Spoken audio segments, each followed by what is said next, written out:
Hey everyone, it is your favorite time of the week where you get to hear from me, where I wow you with some wonderful information of things that are going on in the market that you need to be aware of, particularly as it relates to my role as the broker in charge. So, what do we got this week? As always, I'm going to pick a topic that we've actually seen come across my desk a handful of times. This week's Broker Minute is going to cover specifically earnest money, and in the situation where earnest money is not turned in by the buyer. We've actually had this happen twice in the last couple of days. So, let's go ahead and get ahead of that just in case that does happen to you. Like many contractual issues that you may have, anytime there's a question or some sort of conflict in there, 9 times out of 10, you will get that answered by turning to the contract. So let's do that in this case. So for earnest money, we're going to turn to page 2 at the top of the contract.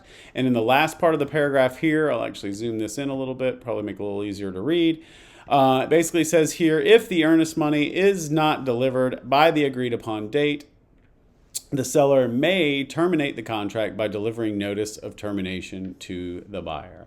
So, a couple of keywords. Actually, I'm just going to say one keyword here is may terminate. So, if the earnest money is not turned in, that does not automatically make the contract void.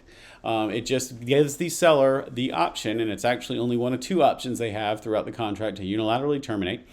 Gives the seller the option to terminate that contract. So, a couple things to keep in mind. If you're a listing agent, actually, for either agent, want to remind you that part of the law that was changed last year, that earnest money, you are held to a very high standard of making sure that the earnest money has been handled, even if our brokerage is not holding it.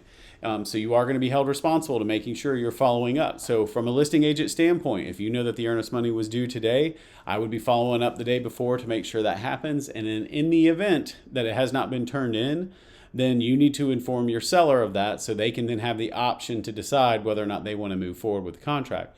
From a buyer standpoint, this is missed often by the buyers as they don't understand that if they do not have it turned in on time, all the seller needs to do is send a notice of termination straight to the buyer's side. The contract is done. They don't have to move forward on that in any way. So just something to keep in mind. This is a quick one. Just remember, get the earnest money turned in, make sure it's turned in on time, and make sure you verify that for both of your clients. Have a great day. And as always, let me know if you have any questions. Take care.